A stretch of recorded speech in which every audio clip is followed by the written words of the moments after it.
Mr. Speaker, the public rightly expect us to control our borders, whether that is stopping the boats and addressing illegal migration, or whether it's ensuring levels of legal migration do not place undue pressure on public services, on housing supply or integration. The government is taking decisive action on both counts. Under the points-based system we introduced post-Brexit, we can control immigration, we must control immigration, and we will. Shadow Home Secretary Yvette Cooper.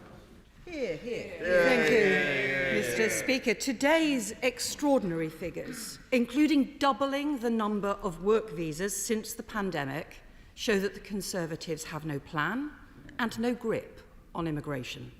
They show the chaos in this government. Work visas are up 119% since before the pandemic. Conservatives have totally failed to tackle endemic skills shortages and get people back to work. Net migration is more than twice the level that ministers were aiming for, and considerably more than that compared to the Home Secretary's claimed aims. The asylum backlog is at a record high, the opposite of the Prime Minister's promise to clear the backlog this year, and less than 1% of last year's small boat arrivals have had a decision. Yet where is the Home Secretary, who is in charge of these policies? She's gone to ground. There are reports she's not even going to do media. She's not come to this House. She's in internal meetings, presumably more private courses arranged by the civil servants. What is the point of her? Net migration should come down, and we would expect it to do so. But the continued gap between the government's reality and the government's rhetoric and the reality is very damaging.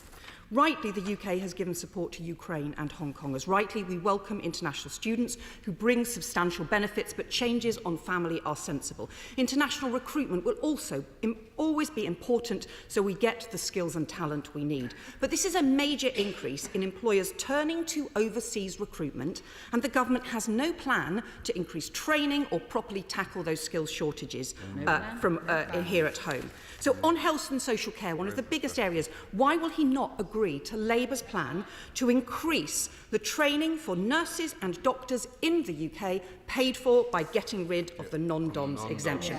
Will he ditch the unfair 20% wage discount that means shortage occupations can actually undercut and pay below the going rate, making it even harder to get the training and the skills and the fair recruitment that we need? Everyone should be paid the going rate. Mr. Speaker, there has been no action at all to address the huge backlog in the asylum system and to make sure that claims are properly processed. Immigration is important to this country, and we need a system that works. But it has to be properly controlled and managed, rather than the chaos that the government has created. Well, thank you, Mr. Speaker. The Labour Party feigns interest in cutting net migration, but I can assure the Right Honourable Lady that nobody is buying it. Last week, the chair of the Labour Party said that under Labour, net migration would go up in the short term. The leader of the Labour Party stood on a campaign pledge to defend freedom of movement if the UK remained outside of the EU. He said that there is a racist undercurrent which permeates all immigration laws. Does the Shadow Home Secretary agree with them? At every possible opportunity, Labour have voted against every measure that this government has brought forward to control migration. They voted against ending free movement, and at every turn they voted against measures to tackle illegal migration. Just recently they voted against the illegal migration bill, because the truth is, Mr. Speaker, the Labour Party have no interest in controlled and orderly migration. The Conservative Party is taking tangible steps to bring down net migration. Yesterday, we took a decisive step to clamp down on student dependence, because universities should be selling education, not immigration. Belatedly, the Shadow Home Secretary says she agrees with that. Mr. Speaker, the Conservative Party made a solemn promise to the British public to reduce net migration. Thanks to Brexit, We now have the tools at our disposal to do that. We can and we must deliver. Father of the House, Sir Peter Bottomley. Can I say to my right honourable friend, I'm sorry that while he's replying to the questions, 4 of the front benchers were talking at the same time. I think that was to disguise the fact that their speaker appeared to agree with virtually every sensible element of the government's immigration and control policy. Can I ask my right honourable friend if he'll agree with me that if we go to beyond the admission order office, there's the memorial plaque for the kinder transport. Some of those who feel most strongly against immigration now feel proud of what we did then. We have to remember that then and now, there are tens of millions of people around the world suffering because of violence in their own countries. Others who have bad governments to stop them allowing to have economic success where they are. As well as a good immigration policy, can I say that we ought to do all we can to help around the world better governance and a flexible economic system so that people can be happy living where they are and not feeling they have to come here for refuge. Well, can I strongly agree with the Father of the House? We've made 2 very significant interventions in the last 2 years. One to provide sanctuary here in the United Kingdom for those Hong Kong BNOs who we have a moral and historical obligation to escape creeping authoritarianism in Hong Kong and make a new life here in the UK. We should be proud of that, and I expect in the years to come that scheme will be looked back on as a great success for this country. And secondly, the Ukraine schemes, which have led now to 200,000 Ukrainians coming to the UK, seeking sanctuary here, hundreds of thousands of British people literally opening up their homes to support them. Those were great schemes. We want to ensure schemes like that can continue and that the UK can be an even greater force for good in the world.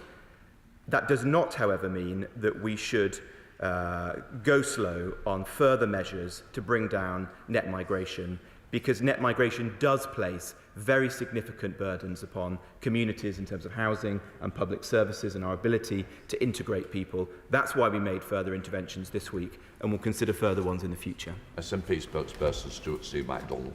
Thank you, Mr. Speaker. And can I start by recognising the amazing contribution of all those who have come to make the UK their home, whether they are refugees or students, care workers, nurses, hospitality workers or anything else. And on these benches we say thank you.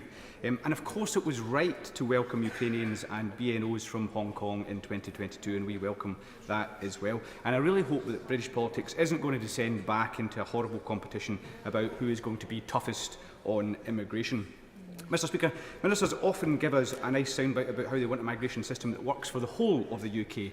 We say fine, but that doesn't mean precisely the same policies need to apply absolutely everywhere. In Scotland, we have no need or desire for policies that are going to put international students off, keep families apart, or make it harder to recruit the workers that we need. So does the Minister have anything to say about the unique challenges faced by different parts of the UK and how that shapes immigration policy? And will they even just look again at the remote areas pilot scheme, recommended by the Migration Advisory Committee and sought and voted for by the Scottish Parliament? Minister. Well, I wasn't expecting a question today arguing that net migration was too low. That seems to be the position of the SNP. But he makes a fair point that we need to take a pragmatic approach to particular sectors which are facing skill shortages, and also to think about the regional disparities across the whole of the United Kingdom. We don't believe that there should be separate immigration systems for the nations of the UK, and we don't believe that the evidence bears that out. There isn't a material difference in either unemployment or in economic inactivity between Scotland and the United Kingdom average. We do take account through the shortage occupation list of particular sectors that are facing challenges, and some of those are, of course, more focused in parts of the UK than others. Earlier in the week, for example, we made the decision to add further fishing occupations to the shortage occupation list to support the offshore fishing industry, which I hope he and fellow Scottish members of Parliament that have connections with the fishing industry will support. Sir Edward Lee. Some people in the Treasury seem to think that a good way to grow the economy is to fill the country up with more and more people. But this is bad for productivity and bad for British workers who are being undercut by mass migration from all over the world.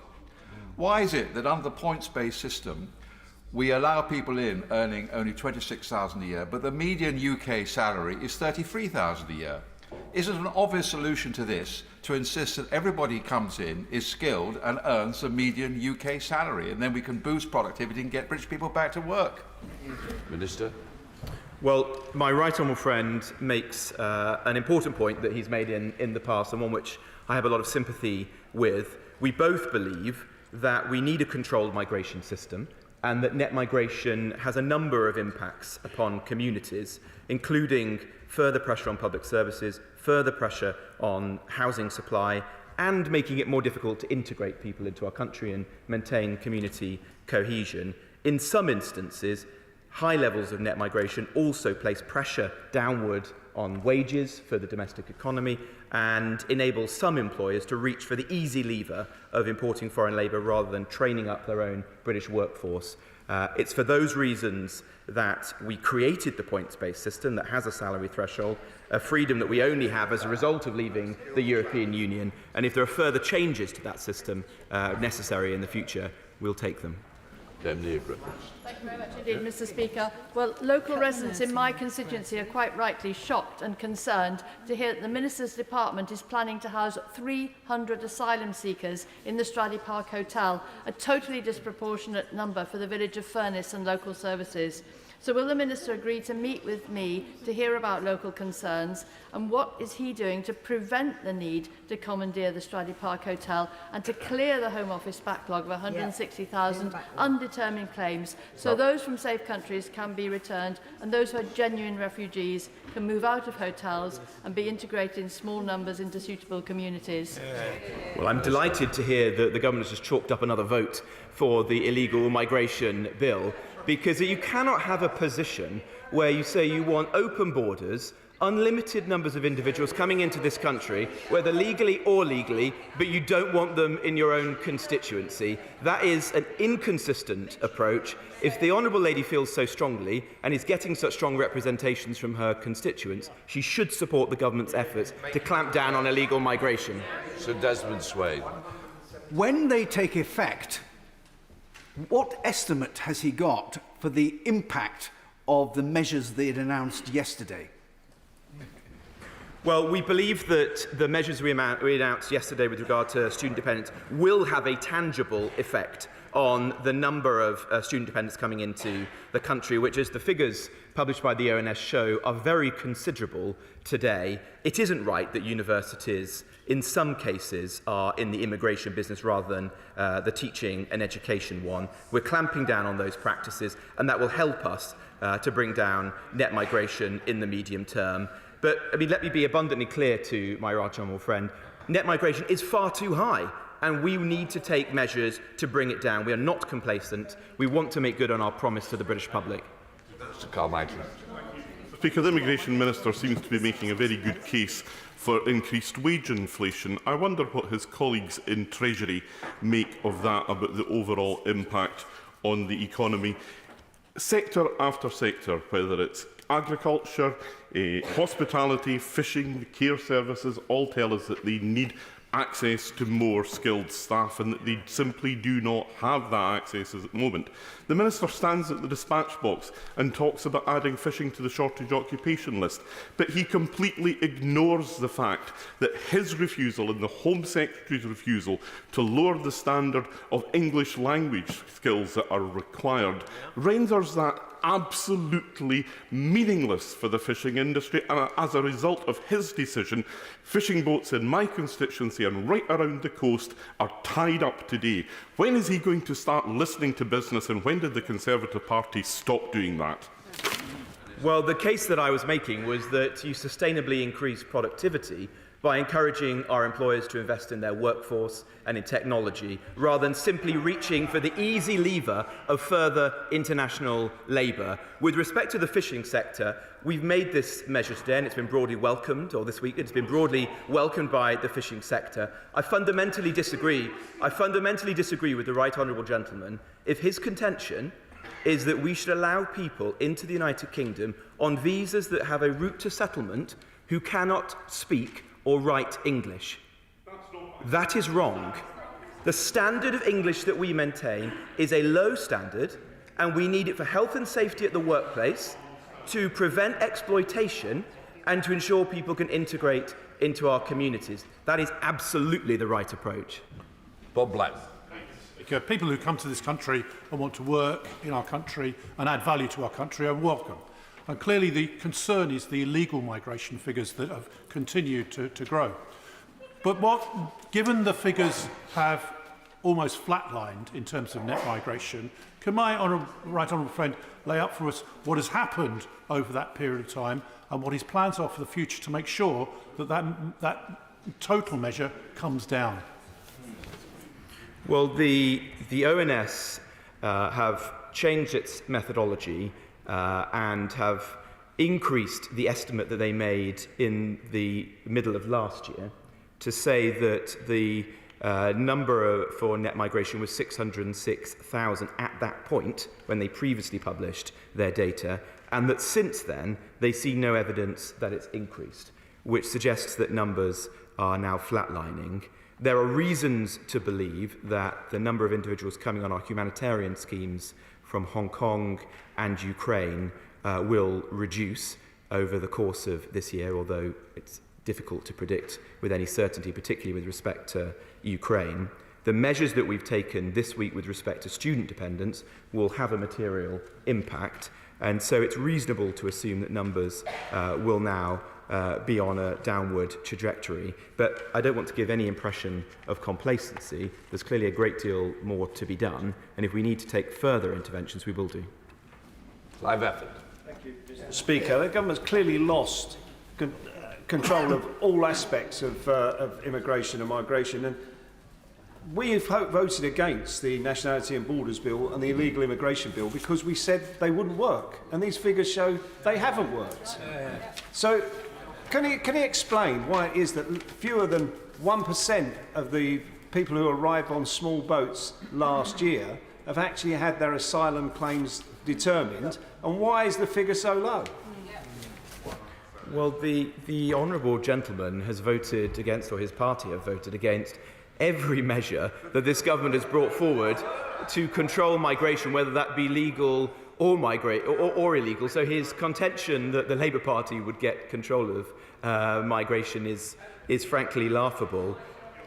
It is important that we bring the backlog of cases down. That's why the Prime Minister, Home Secretary and I have set out a very clear plan to do that. We're seeing the dividends of that, and we expect the legacy backlog to be cleared over the course of the year as we promised. It is not correct, however, to suggest that if you can process illegal migrants' claims faster, that will reduce the number of people coming into the country. In all likelihood, it will lead to an increase. Martin Vickers. Thank you, Mr. Speaker. The anger and frustration of my constituents has been focused on illegal migration up until now, but that anger and frustration will grow when they consider these legal migration figures. We're creating, roughly speaking, 8 new parliamentary constituencies with this number, and if that continues, it's clearly unsustainable. The Minister spoke about medium-term plans to reduce the numbers, but what my constituents want to know is what short-term plans there are, other than those that have been announced recently. What else is the department considering? Well said. Well, my honourable friend makes a number of important points, and I think few members of this House have argued more consistently than I have that we need to build more homes in this country, and there needs to be a proper join-up between the numbers coming in and the way we accommodate them. There are, I'm afraid, intolerable pressures placed upon the country's public services and housing supply by sustained very high levels of net migration, and that's one of the reasons why we need to take action. We have announced a package of measures this week which include changes to the rules with respect to student dependence and increased enforcement activity as well to clamp down on egregious abuse of the system by education agents. As I said in answer to earlier questions, if there are more changes we need to make, we will do so. Nick Smith. Speaker, there's a huge gap between the government's rhetoric and reality. The Minister just said that the net migration figure would return to pre-pandemic levels in the medium term. So can he please say what his assessment is for the net migration figure for the year ahead? Well, as I said in answer to earlier questions, we expect numbers to reduce.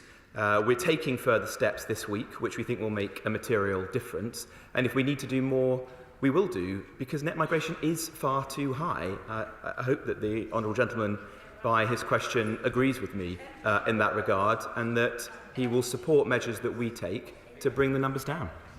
Bob Stewart. Mr. Speaker, if it were possible for everyone illegal that crossed the Channel in a small boat to be returned to France, that would be not only in our interest, but also in the interest of France, because it would stop people buffering on the northeast coast to try and get into this country. I know it's very difficult, but what chances are that being able to happen, because it would solve the problem?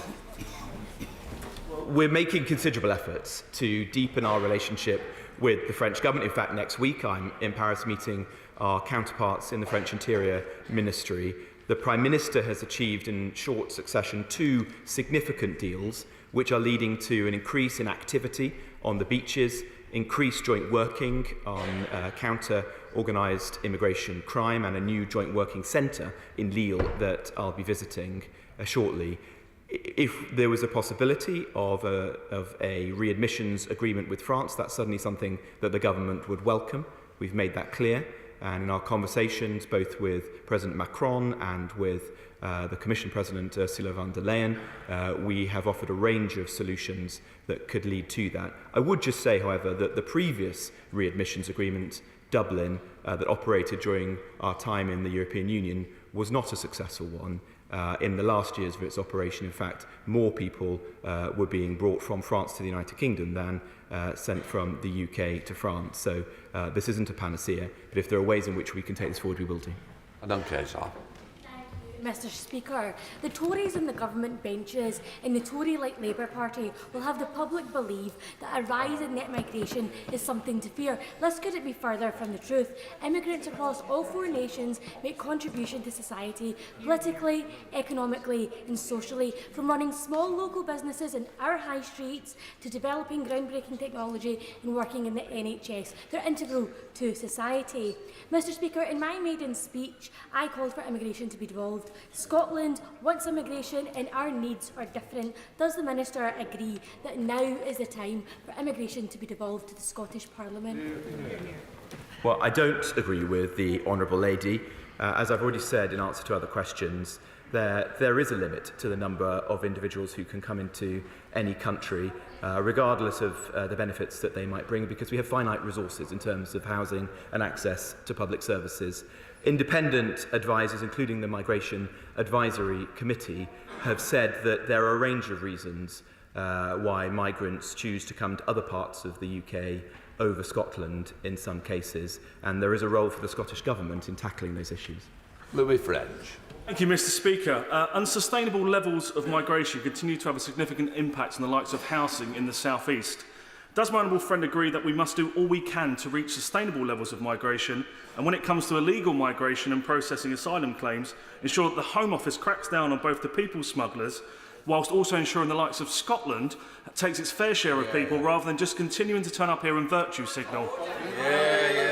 Well, I strongly agree with my honourable friend. It's critical that we take action to bring down net migration. He represents one of the communities where there is intense pressure on housing, and it's a struggle for many young people and those on lower incomes to get on the housing ladder. We have to be cognizant of that when setting our migration policies. He's absolutely right with respect to the SNP. They are, I'm afraid, humanitarian NIMBYs. They come here and preach, but their actions never meet up with their words are always greater than their actions.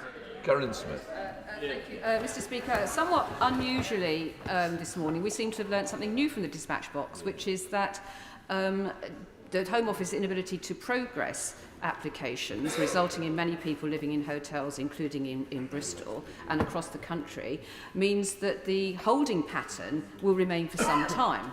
And that may be, in fact, a deliberate policy. And as the Minister said, if they were progressed, there would be more. That is what he has said. He can clarify. So the question is really, how long are people expected to live in hotels in cities across the country? What is the support being given to local authorities, as my friend from Cllethley just asked? And what is the ultimate plan that the government has for these people? I didn't say that, and the Honourable Lady should check the record after this urgent question. What I said was that the Labour Party's approach, as I understand it, is to let more people in and to process their claims faster. And I gently pointed out that that is very unlikely to result in fewer illegal migrants crossing the Channel. What we do need to do is suffuse our entire system with deterrence. That's why we're bringing forward new sites, like the large sites and barges. That's why we're bringing forward the illegal migration bill. We want to clear the backlog, but above all, we want to stop people coming in the first place. And the sustainable answer to that is break the business model of the people smugglers, back the illegal migration bill. Aaron Bell. Thank you, Mr. Speaker. Mr. Speaker, today's figures are too high, and my constituents in Newcastle-under-Lyme will expect to see them fall.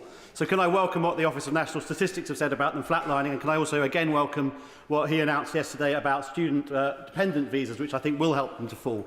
Does he agree with me that my constituents will not be buying the line from the opposition Home Secretary, because the opposition are led by an arch-Remainer who favours freedom of movement and have voted against every single measure we have brought to control migration, both legal and illegal, including our bill to stop the boats? Well, my honourable friend is absolutely right. I think nobody believes the position of the Labour Party, because time and again, when they're offered the opportunity to vote for legislation that would tighten control on migration, whether that be legal or illegal, they always vote against it. We all know that our borders would be open under a future Labour government. That's why we need to take the steps that we have, and that's why your constituents should continue to back you and the Conservative Party. In fact, the number of people waiting for their asylum applications to be processed for longer than 6 months has risen. We've had the figures today. It's risen by 10,000 to 128,000. The Minister has suggested that reducing the backlog, which is a government objective, won't make any difference. Can he tell us whether he does want to reduce the backlog, whether he thinks that reducing the backlog won't make any difference, and on what basis he is now making that assessment? Good question. Well, I've been very clear that we want to reduce the backlog. That's part of our 10-point plan to tackle illegal migration. We've put in place a series of measures to reduce bureaucracy, to streamline the process, to double the number of asylum decision makers, and those investments are already paying dividends. We're confident that the legacy backlog will be cleared over the course of the year. The point that I was making, I'm happy to reiterate, is that the faster the process, the more pull factor there is to the United Kingdom. That isn't a reason to maintain an inefficient process, but what we do need to have is a process where deterrence is suffused through every element, or else we will never break the business model of the people smugglers. Mr. Speaker, my old home state of Western Australia has just announced even further investment in additional support for international students, saying it is important we provide such students with a safe and welcoming environment for them to flourish in. Now, education is a global market, so can you explain why it's a good thing international students will simply take their money, skills and enthusiasm elsewhere, deterred by this crackdown on their families and the support they offer, rather than choose the UK, where life for them is made ever more difficult? Well, I presume the Honourable Lady will welcome the fact that the government's international education strategy, which set a target of 600,000 international students coming to the UK every year, has been met 10 years early, and last year 605,000 international students came, and I suspect the number this year will be higher than that still. So there's absolutely no sense that the government is reneging on those commitments or creating an environment that is unwelcoming to international students. What we do want to see is universities focusing on teaching and not inadvertently creating a backdoor to immigration status here in the UK. That's why we've made the changes that we have this week, which have been broadly welcomed both by the public and by the sector. Thank you very much. Mr. Speaker, the Office for National Statistics has this morning published the record net migration figure of 606,000, which, by the way, includes 114,000 long-term arrivals from Ukraine and 52,000 from Hong Kong, so well below 170,000 in total. We all remember the previous Conservative Prime Minister falsely promising to the British people that he would bring net migration down to the tens of thousands, and the last but one Prime Minister promising that he would bring net migration figures to below 250,000, but he also failed miserably. I won't even mention the last Prime Minister because she didn't even last for 2 months before crashing the economy. But, Minister, the last Conservative Party manifesto pledged, and I quote, that overall net migration numbers would come down. So how's that going? What went wrong? Yeah, well done. Well, we wouldn't have the tools to tackle net migration had we taken the Honourable Gentleman's advice and remained within the European Union. It's only as a result of the new freedoms that we have that we can control our immigration system, and he has voted against every possible opportunity to tackle either legal or illegal migration. So I'm afraid he has no foot to stand on this argument. Martin Docker to yours. Thank you, Mr. Speaker. In reviewing the net migration numbers, I wonder if the Minister has also had time to review the number of missing unaccompanied migrant children in the United Kingdom, which at last year was over 200.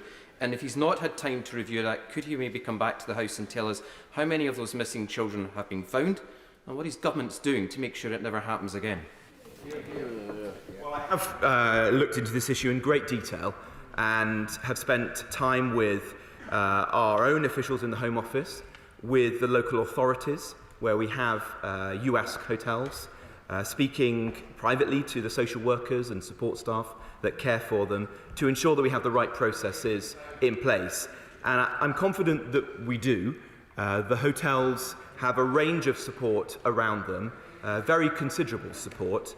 And when an individual, a young person, goes missing from those hotels, all of the same processes are followed as any other missing person, whether that be a child of a migrant or our own children. Alex Dodd. Thank you, Mr. Speaker. The Shadow Secretary of State raised very important questions about work visas that I don't think the Minister's quite addressed yet. Those work visas have doubled since the pandemic. Is the government satisfied with that increase? Good question.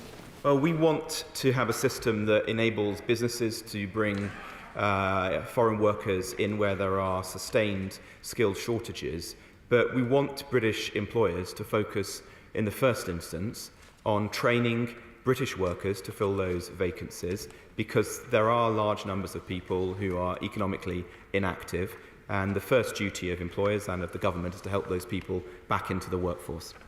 Mr. Nelson. Mr. Speaker, immigrants make an invaluable contribution to our economy. They enrich our communities, and international students in particular are needed and valued, especially in this post-Brexit labour shortage era. And yet the reactionary and hostile plans that this government are determined to put into place, and his tone in the chamber today, I think, speak very clearly of a desire to impede our ability to make the right arrangements for Scotland. Does he recognise how out of tune his government is with the views of people in Scotland and with the needs of the Scottish economy? And does he not appreciate why it is absolutely essential that we do have the power to make the right immigration arrangements for Scotland in order that our economy can thrive? Well, the Honourable Lady's argument is not one that's borne out by any available evidence. There's no material difference between unemployment in Scotland or economic inactivity in Scotland and that in the rest of the United Kingdom. And the reports produced by the Migration Advisory Committee raise a number of questions for the Scottish Government as the policies that it could put in place to make Scotland a more attractive destination for migrants or indeed workers from elsewhere within the United Kingdom. Ruth Campbell. Thank you, Mr. Speaker. There are now 172,758 people in the growing asylum backlog. I've met asylum seekers in my constituency who've been housed for well over a year in overcrowded hotel rooms, many with small children who have nowhere to play. Will the government finally admit that their illegal migration bill will make that backlog and their traumatic wait worse, not better? Well, the Honourable Lady is absolutely wrong about that, because the illegal migration bill creates a fast and simple scheme whereby those who come here illegally, on small boats or otherwise, will not have their claims processed in months or years, but in days and weeks, and will either be returned home to a safe country, like Albania, or to a safe third country, like Rwanda. That will break the business model of the people smugglers by infusing the system with deterrence and see a very substantial reduction in the numbers entering the country in this manner. We're a Hobart. Speaker, in Bath, the hospitality sector is a big driver of our local economy. Yet many of our wonderful hotels, restaurants, bars, pubs struggle to find enough staff, and the danger is closure or reduced working hours, which is bad for the economy. The government's chaotic approach of headline-grabbing, breaking and making immigration targets have completely eroded public trust, including those of employers. When will the government come clean with the public and acknowledge that legal migration is driven by the labour market and listen to employers like those in the hospitality sector in Bath? Well, I think the Honourable Lady is arguing for significantly higher levels of legal migration than those we have today. I'd point out that there were 235,000 work-related visas issued last year. These are very substantial numbers. I don't think it's wise to advocate for a significant further increase. We want to see these numbers coming down. Speaker, the Minister's already accepted we need immigration in this country for skills gaps. Now, over the last 15 years, we have heard a number of vague promises about bringing immigration down, reducing, as my honourable friend reminded us, by the Right Honourable Manifesto reminded us, that the previous Prime Minister David Cameron wanted to bring it down to tens of thousands. This has clearly not been achieved. Now, I say this to the Minister, not to score political points, but what does he believe is the right amount of migration to this country? And does it have a specific figure? And is this achievable in the next decade? Well, we've made a very clear manifesto commitment, which is to see numbers falling sustainably. We're taking action this week, which will have a material impact. But as I said a number of times this morning, that net migration is far too high. And I worry that that is placing intolerable pressure on public services, on housing supply, and on our ability as a country to integrate new arrivals. Those are the reasons why we need to take action. If we need to take further steps, we will do. Thank you very much, Mr. Speaker. I think the Minister needs to get his story straight on the asylum backlog.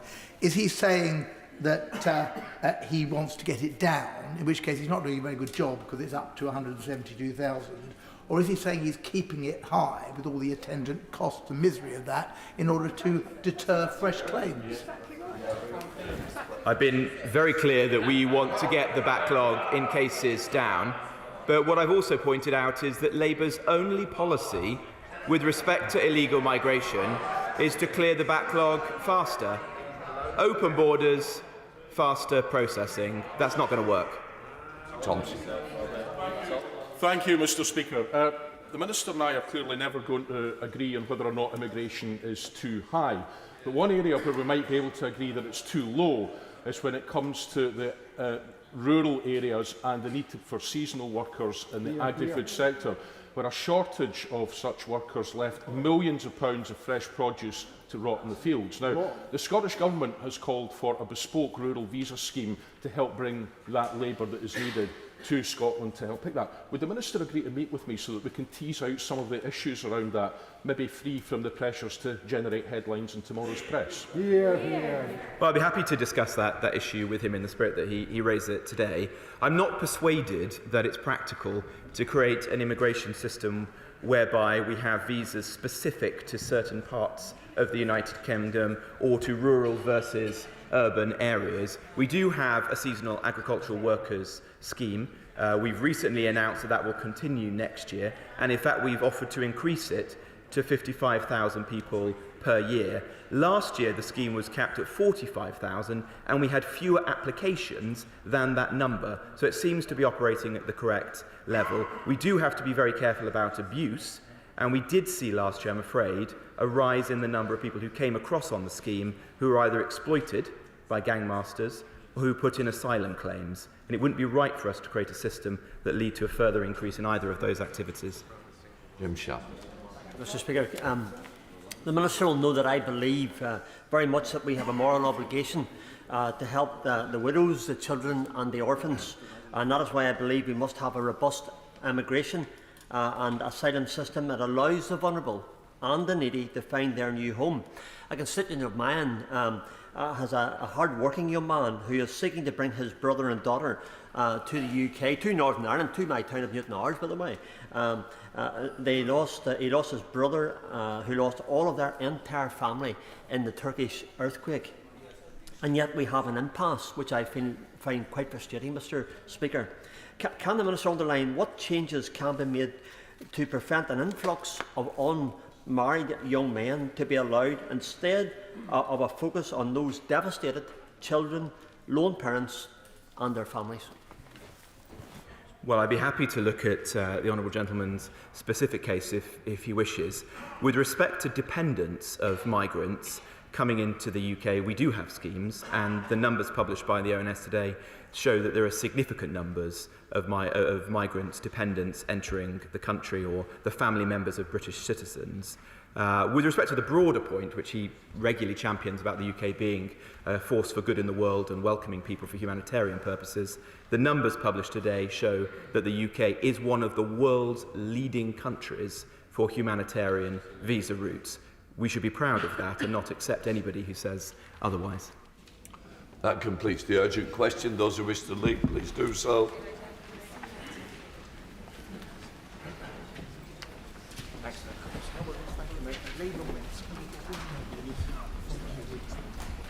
Okay. Right, we come to the business. Can I call Shadow Leader of the House, Tangun Debonair? Thank you, Mr. Speaker. To ask the Leader of the House if she will give us the forthcoming business. Before I give the business of the House, Mr. Speaker, I would just like to make a brief statement. First of all, I want to associate myself with the remarks made in this